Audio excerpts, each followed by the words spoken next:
Welcome back to our service. Growing up, Perry Como was born in the small town of Cannonsburg on May 18, 1912, just southwest of Pittsburgh, 20 miles away. His parents had just moved from Italy in 1910, not 2 years before. Perry was the seventh child in a family of 13. His dad worked long hours at a tin manufacturer. His monthly pay was only $175, not nearly enough to feed such a big family. They only spoke Italian at home. Perry didn't know any English when he started school at age 6. Religion and singing were always important to them, even though they were poor. It was 1922, and Perry got his first job at Steve Fragpane's hair shop. He was 10 years old. His weekly pay was only 50 cents. His job was to open the store before school and clean it up after the kids got home. Before going to school, he had to get up early to light the wood stove. After school, he had to clean up and return to polish mirrors. It was so small of him that he had to stand on a box made of wood just to cut hair. His own share in the shop and the ability to cut hair like a pro by the time he was 13 years old in 1925. His family really needed his money. He liked music even before he was born. As early as age 3, he tried to play tunes on a used piano that his dad had bought for just $3, even though the family had to use credit to pay for food. Someway, they found space for that organ. Perry played it by ear for hours on end. After work, his dad would sing, and he wanted all of his kids to learn music. Perry took it the most seriously. In addition to voice classes, he learned to play the guitar, trombone, and other instruments. But things weren't always easy. At age 13, Perry lost a whole week's pay in a dice game. A lot of money was needed. It was awful. Embarrassed to face his folks, he locked himself in his room. When he finally told his dad, he was ready for the anger that would follow. Perry remembered something his dad said, though. It's okay to make a mistake. Be careful not to mess up more. Perry learned to forgive that day, and it changed him for the rest of his life. Perry played the trombone in the Cannonsburg Italian band while he was still a barber. His music was played at church events, parties, and parades. Stan Vinton was in charge of the band. His son Bobby Vinton would also become a famous musician. Perry also liked to sing while cutting hair, especially love songs. This is how he got the name, the Singing Barber. Men getting ready for their weddings would ask him to sing for them.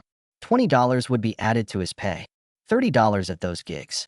In 1926, when Perry was 14, he had his own barber shop and was making $125 a week, which is more than $2,000 a week today. He was given space in a Greek cafe by a local business owner.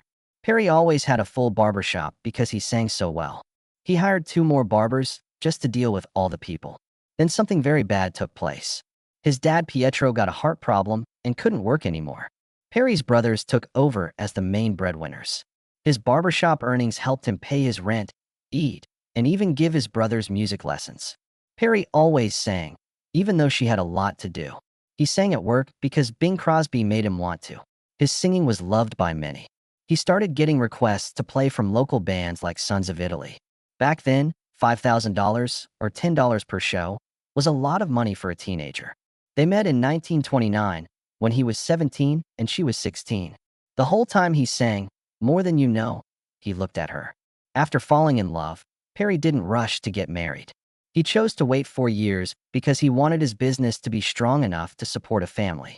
They got married in the end on July 31st, 1933. Their wedding was 65 years ago, and they were married when he was 21 and she was 20. But they had to make a big choice right after the wedding. A guitarist named Freddie Carlone heard him sing while he was on vacation in Cleveland and hired him. He used to make $125 a week, so the $28 a week pay was a huge drop. It was no Perry. He believed that giving up his business to do something dangerous was stupid. Despite being called again, he still refused to answer. His friends and Roselle kept telling him to change his mind, though. Lastly, Carlone said he would hire someone else to do the job. Roselle told him she'd be upset for a long time if he turned it down. Perry had to shut down his barber shop in August 1933 because of this. They became band members. He later said that he was about 24 hours away from saying no for good. Nevertheless, the start was tough. With only $28 a week, Perry and Roselle could just about get by. She first couldn't even go on trips with him. Even so, his dad told him, "You won't know unless you try." Those things made Perry strong. Another hard blow came his way in 1936. A manager from Decca Records walked in while they were recording. and told him to leave that kid alone. He couldn't help but hear Bing Crosby and Perry, who was already with Decca. Perry stated that it was like being stabbed in the chest. But the bandleader, Ted Weems, said no. According to him, there would be no recording at all if Perry didn't sing. The dedication that Perry showed saved his career, even though he was called a Crosby copy for years. Perry later said he was wrong. He did what he did. WGN Radio almost stopped the band's broadcasts in 1936 and 1937. People complained that Perry's singing wasn't clear and that people couldn't understand the words. Perry found out it was true when Ted Weems played back records. He was crushed by that moment, but Weems told him to stop fake singing and just sing from the heart. That suggestion made everything better. Perry started to work on the smooth, natural voice that would make his style famous. But traveling was very hard on them. Perry did something that almost cost him everything in 1940. His wife was giving birth, so he left the stage in the middle of a live show to be with her. The band was really angry. His job was almost lost because of it. But Perry wasn't sorry. Families came first. Usually. In 1942, all of his constant travel had worn him down. After the start of World War II, Weems joined the army and the orchestra was broken up. Perry chose to return to Canonsburg because he was very tired. He even began talking about a new haircut lease. It was his intention to give up singing, but Roselle wouldn't let him. He continued because she pushed him. He later said, "I'd have the best barber shop in town if it weren't for her." But then something strange happened. Something new was offered by the General Artists Corporation. He was offered $100 a week to host his own radio show and to record with RCA Victor. His first show by himself was on CBS on March 12, 1943. RCA needed someone to go up against Bing Crosby and Frank Sinatra. They thought Perry might be that voice. After signing, he made his first song by himself right away. It's called Goodbye Sue. Unfortunately, it didn't work. Because musicians were on strike from 1942 to 1944, there was no music to back him up. People weren't into the singing alone, so it didn't work. He was feeling down. The situation became so bad that he almost went back to cutting hair full-time. There were some changes in 1945, though. His 1945 recording, Till the End of Time, was based on a Chopin piece. It was made on July 3, 1945. When it came out on July 30th, the album was already on the Billboard charts by August 9th. Beyond doing well, it stayed on the charts for 17 weeks, 10 of those weeks at number 1. Along with selling over 1 million copies, it was his first number 1 hit. Actually, more than 2 million were sold. During the same time, If I Loved You, another one of his songs, sold more than 1 million copies. His 2 songs sold more than 2 million copies at the same time, making him the first pop singer in history to do that. Many people thought that the mood in America after President Roosevelt's death in April had something to do with how well Till the End of Time did.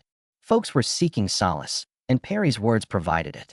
Several studios in Hollywood wanted to work with him, and MGM gave him a 7-year deal. In 1944 and 1945, he was in movies like Something for the Boys and Dollface. Nevertheless, he did not like Hollywood.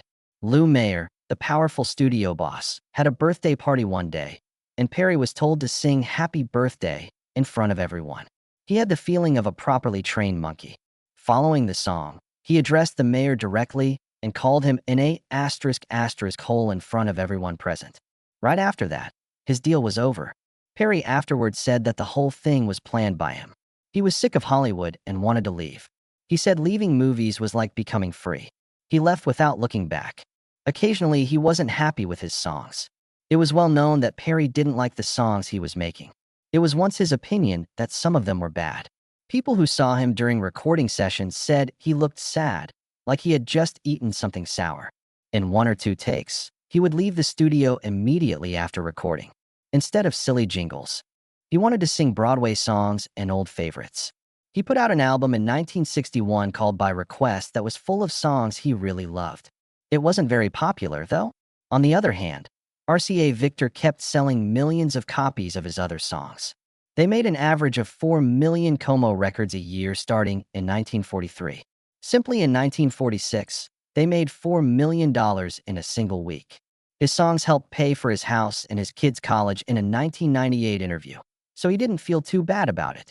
But if it were up to me, I would have sung all the great American songs my whole life. rather than singing about how hot dogs are.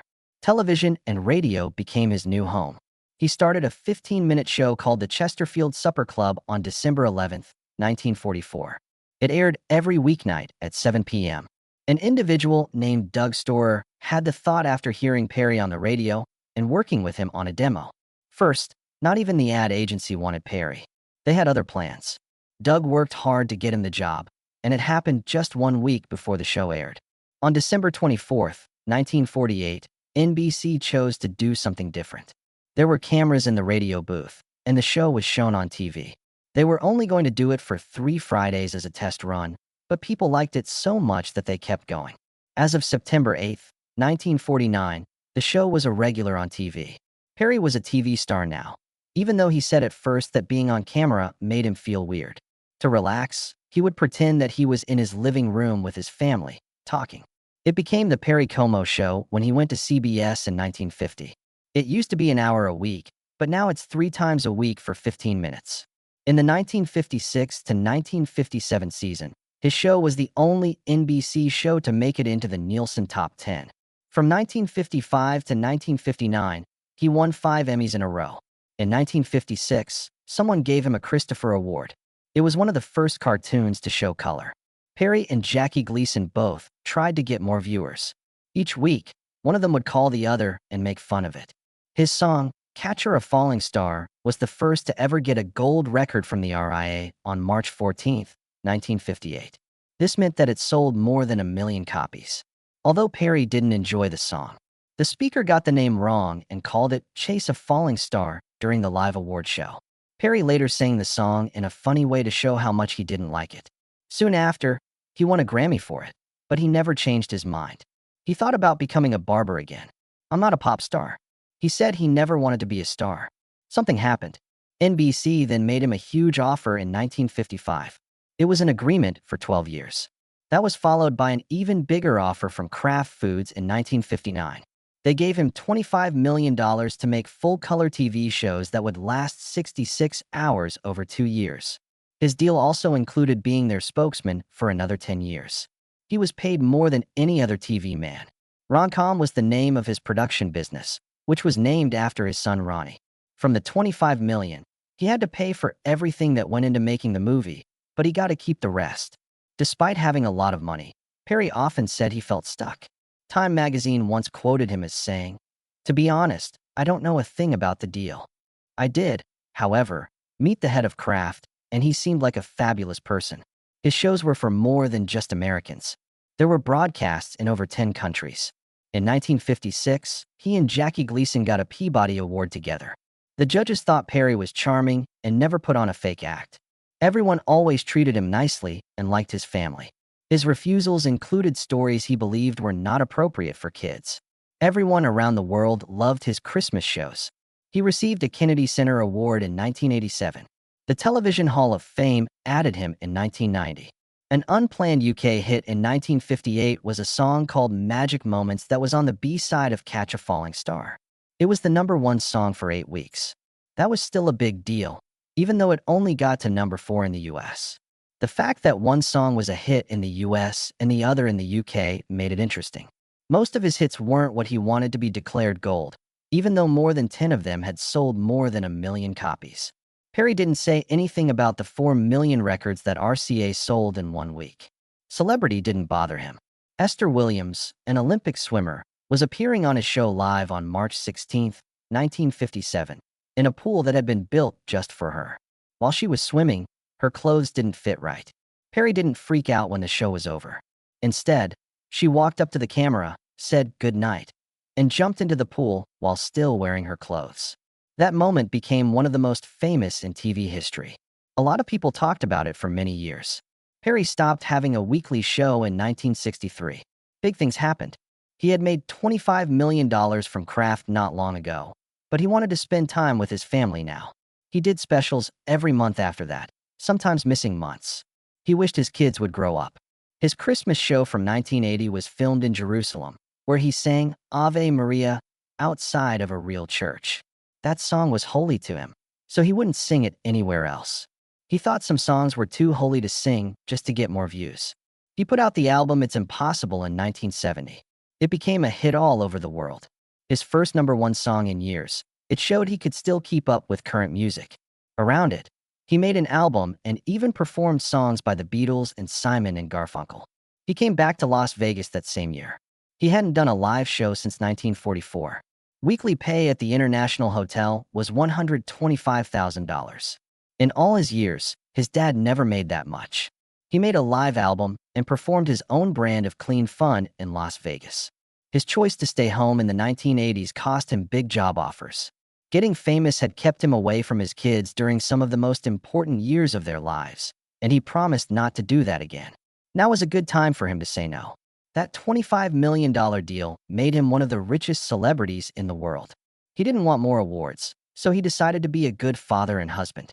Trump received the Kennedy Center honor in 1987 from President Ronald Reagan. It was the best honor a performer could get. Perry smiled his humble smile, put on his cardigan, and took it with ease. The way shows were handled after him would never be the same. He shouted.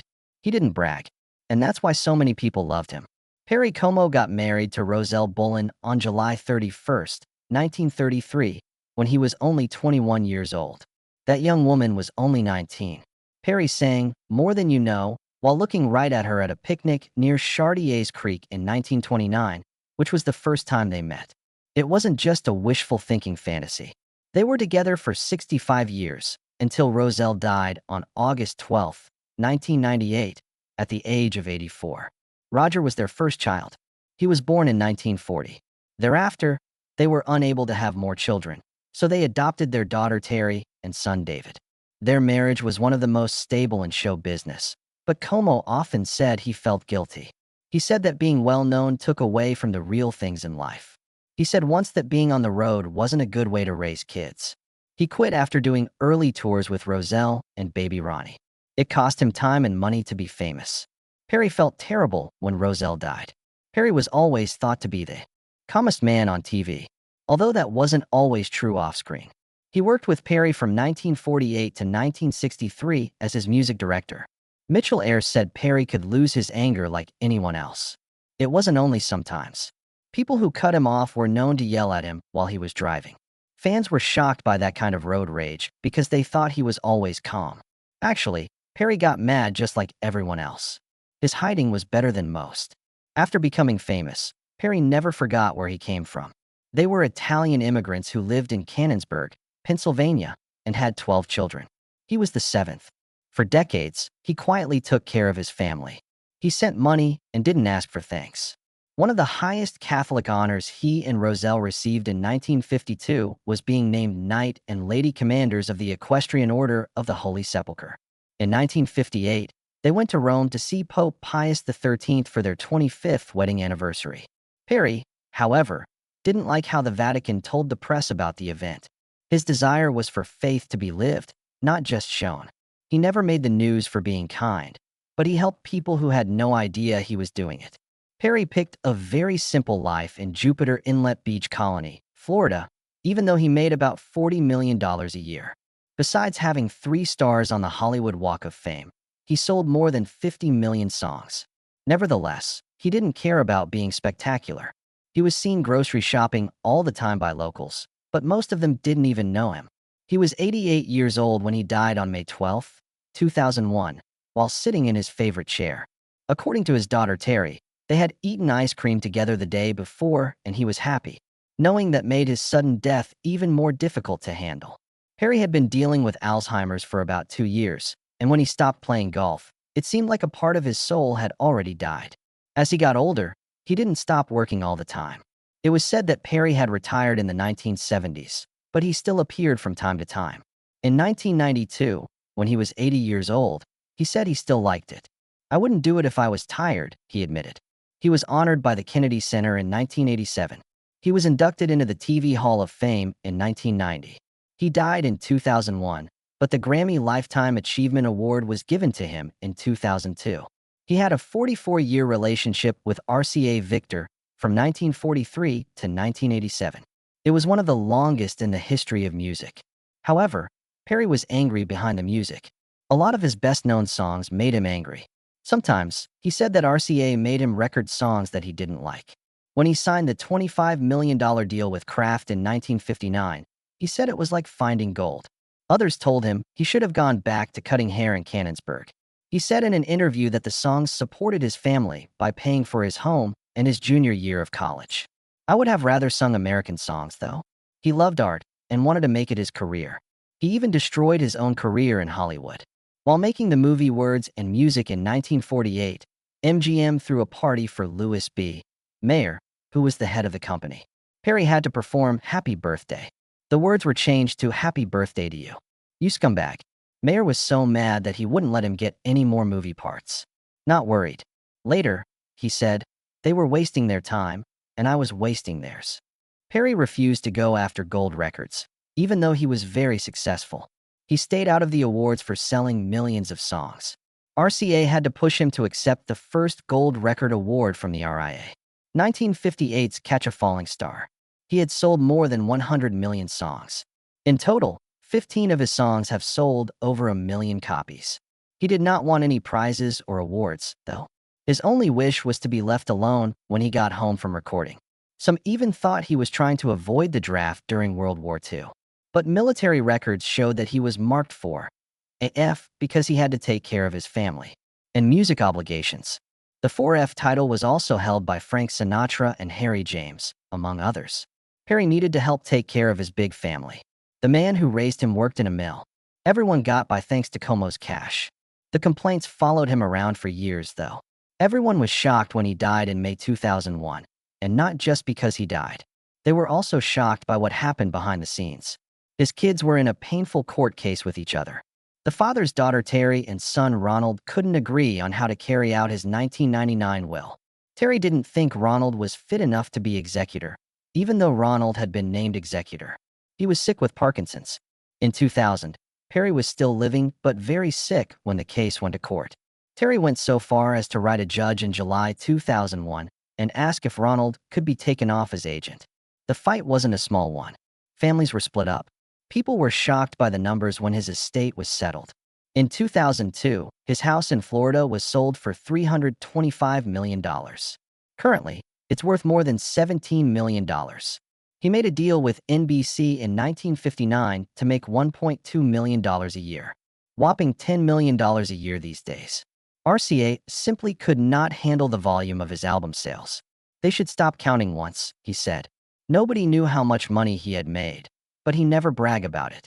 He simply kept singing. The 2002 Grammy Lifetime Achievement Award was a surprise. Along with Al Green, Count Basie, and Joni Mitchell, he was recognized. Few thought Perry's name would be on the list. It did, however, show how far his impact covered. On the Hollywood Walk of Fame, he had 3 stars. 1 for radio, 1 for TV, and 1 for music. The majority of painters did not have all 3. Michael Bublé said that Perry was the main influence on the way he sings now. Como is known as the man who invented casual by even Bing Crosby. Although he is no longer alive, his music quietly found a new home. A new generation learned about his smooth music on TikTok. His songs became very popular. Home for the Holidays, one of his Christmas songs, is still played every year along with Elvis music. Things he never expected were affected by his impact. The studio where he used to make his TV show was later turned into the Wild Studio 54 nightclub, which shows how much things had changed in the entertainment business. In 1961, he sang with Brenda Lee, who was 13 years old and frightened. He mispronounced the words on purpose to make her feel better. His nature made him do something he never would have done otherwise for her. Following this, RCA honored him with a billboard ad that read, 50 years of music and a life well lived. He never tried to get attention or be praised, but in the end, everyone noticed him.